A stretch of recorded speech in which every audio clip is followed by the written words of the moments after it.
नमस्कार, सच्ची रिपोर्ट में आपका स्वागत है। आपके साथ में बरखा सोनी। चलिए रुक करते हैं आज की बड़ी खबरों की ओर।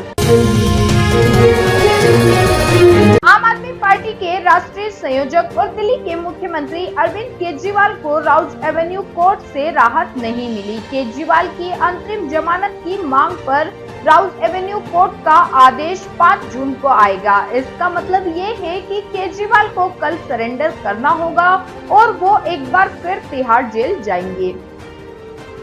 प्रधानमंत्री नरेंद्र मोदी का 3 दिवसीय ध्यान पूरा हो गया है। पीएम मोदी पिछले 45 घंटे से कन्याकुमारी के विवेकानंद रॉक मेमोरियल में ध्यान कर रहे थे। वे 3 दिन ध्यान मंडपम में ही रहे।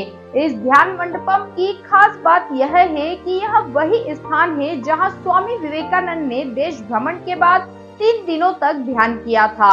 यही उन्होंने विकसित भारत का सपना देखा था। ऐसी मान्यता है कि इस स्थान पर देवी पार्वती ने एक पैर पर खड़े होकर साधना की थी।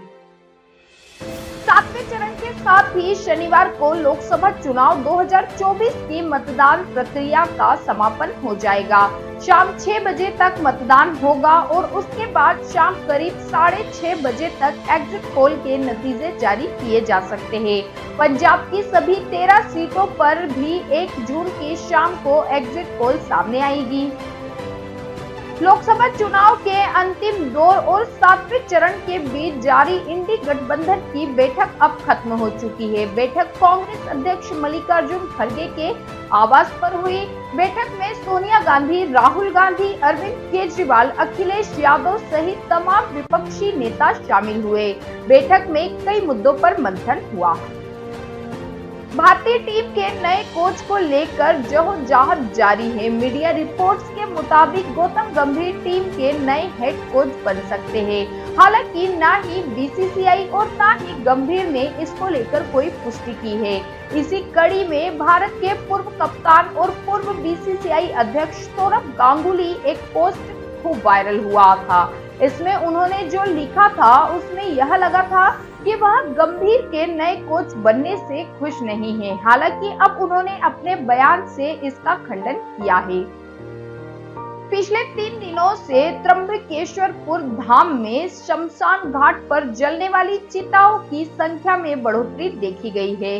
साधारण तौर पर लगभग 30 चिताएं शमशान घाट पर जलाई जाती है। वहीं पिछले 3 दिनों में चिताओं का महामज लग गया। 29 मई को 110, 30 मई को 95 और 31 मई को 135 शवों का अंतिम संस्कार किया गया। सुप्रीम कोर्ट ने यह कहा है कि मृत्यु पूर्व दिया गया बयान और अगर उस पर अदालत को विश्वास है तो वह बिना किसी पुष्टि के अभियुक्त की दोष सिद्धि का एकमात्र आधार हो सकता है। सुप्रीम कोर्ट ने 15 मई को एक याचिका पर सुनवाई के दौरान ये बात कही। इसके साथ ही सर्वोच्च अदालत ने महाराष्ट्र के बीड में 22 साल पुराने मामले में पूर्व सैन्य कर्मी की पत्नी की हत्या के मामले में दोष सिद्धि को बरकरार रखा। दिल्ली पुलिस सोशल मीडिया पर अपने पोस्ट को लेकर अक्सर चर्चाओं में रहती है। दिल्ली पुलिस समय समय पर लोगों को जागरूक करने का काम करती रहती है। इस बार दिल्ली पुलिस का ना टोबैको डे पर एक जागरूकता वाला पोस्ट चर्चा का विषय बना हुआ है। इस पोस्ट पर एक शख्स ने ऐसा कमेंट किया जिससे लोगों को लोटपोट होने पर मजबूर कर दिया। दिल्ली पुलिस के पोस्ट के कमेंट सेक्शन में एक शख्स ने दिल्ली पुलिस से गर्लफ्रेंड की डिमांड कर दी। T20 विश्व कप 2024 को शुरू होने में अब बस कुछ समय बचा है। इस साल T20 विश्व कप के मैच वेस्ट इंडीज और अमेरिका के 9 स्थानों पर खेले जाएंगे। इसमें वेस्ट इंडीज के 6 और अमेरिका के 3 स्थान हैं। इंग्लैंड की टीम डिफेंडिंग चैंपियन है। उसमें 2022 में पाकिस्तान को हराकर खिताब अपने नाम किया था। भारतीय टीम की नजर दूसरी बार चैंपियन बनने पर है। टीम इंडिया ने 2007 में उद्घाटन संस्करण में ये खिताब अपने नाम किया था।